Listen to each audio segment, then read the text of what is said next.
The big game is just 3 days away, and for the first time ever, DraftKings is offering their Championship Millionaire Contest. With $3 million in total prizes and a $1 million top prize, you can play for free. Just sign up using promo code FS1 and draft 6 players from the big game for your shot at the $1 million top prize. Want to learn how to play for free? We've got you covered. New England, Los Angeles, the championship game is finally here, and we're making Super bigger than your Sunday night bowl of queso. Because there's a new way to get some skin in the game. The DraftKings Championship Millionaire. Just when you thought your season was over, the Championship Millionaire packs all the intensity of fantasy into just one game. So every reception, yard gain, and touchdown. Yeah, it all matters more. Playing fantasy football has never been easier during the single game contest. And now, it's never been more rewarding. Compete for the cool meal. Plus, when you sign up and make your first deposit, you can play free. DraftKings has paid out over $6 billion across all sports since 2012. So don't wait. There's still time to play free for the $1 million top prize. And crank Super all the way up. DraftKings, the game inside the game.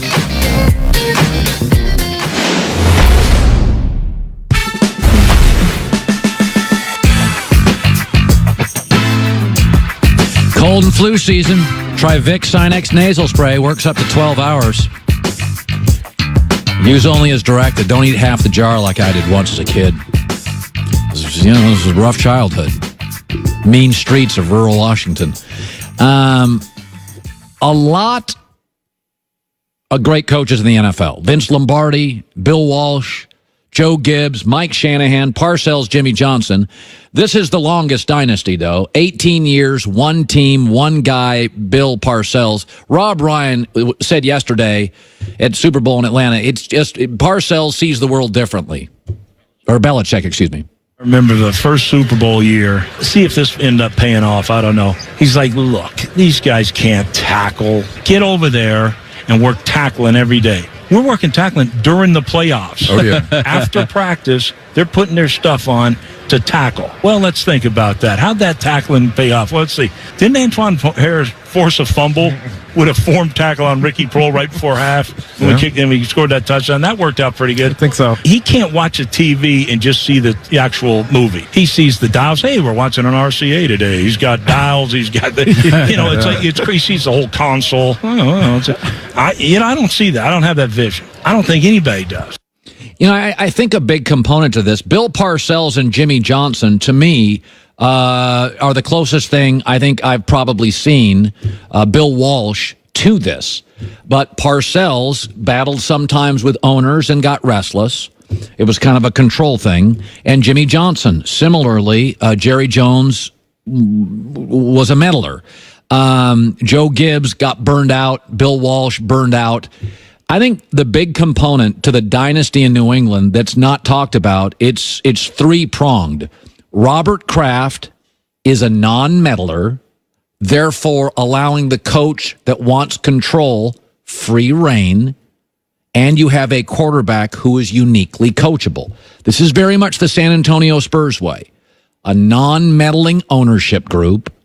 Greg Popovich, a guy that likes control, was allowed to have it, and a very coachable, non-confrontational, driven star. I think the Rams have this. Stan Kroenke is not a meddler.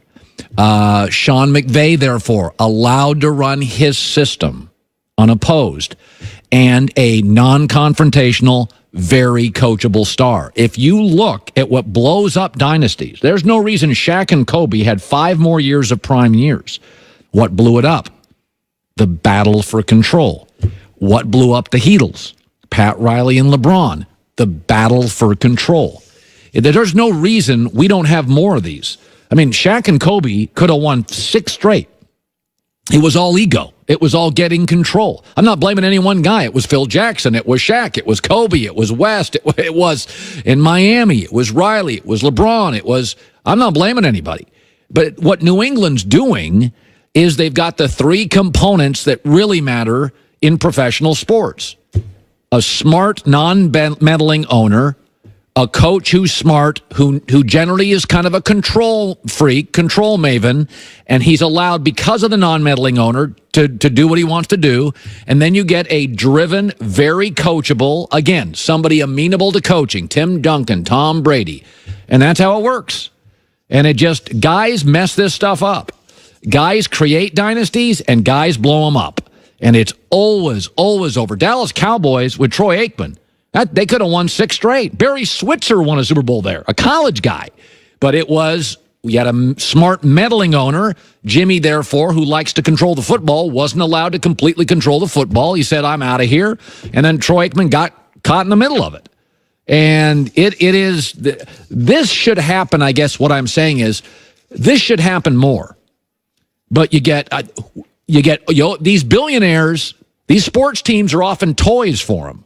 The owner doesn't get credit in dynasties, but the family, I forget the name, the Holt family down in San Antonio, I think could be the wrong name, but if you go look at dynasties, generally the owner isn't a meddler.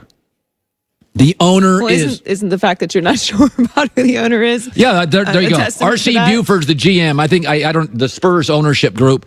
We should have way more dynasties. I don't think it's so much that the owner doesn't have to be visible. You can have a visible owner that's fine. Who is visibly not involved in the football side of things. Yeah, Kraft's very visible. Right. But he's not. He doesn't have his hand in the personnel. No, he makes it very clear outside of probably what we all it was Spurs owner Peter Holt. Right. And what happened with the Jimmy Garoppolo situation is a outlier. Total out. Yeah, the Holt family. So non-meddling owner, a control freak as a coach, and that's not necessarily bad. Saban's a control freak. Belichick, Parcells, they like their control. They're allowed to do their thing. And then the star player is a coachable, amenable, driven kid, non-confrontational, who wants to get better. I think the Rams are set up for it. Between Kroenke, McVay, and Goff, they've got that three-prong thing that generally, you can win a long time in this league if you get your egos out of it.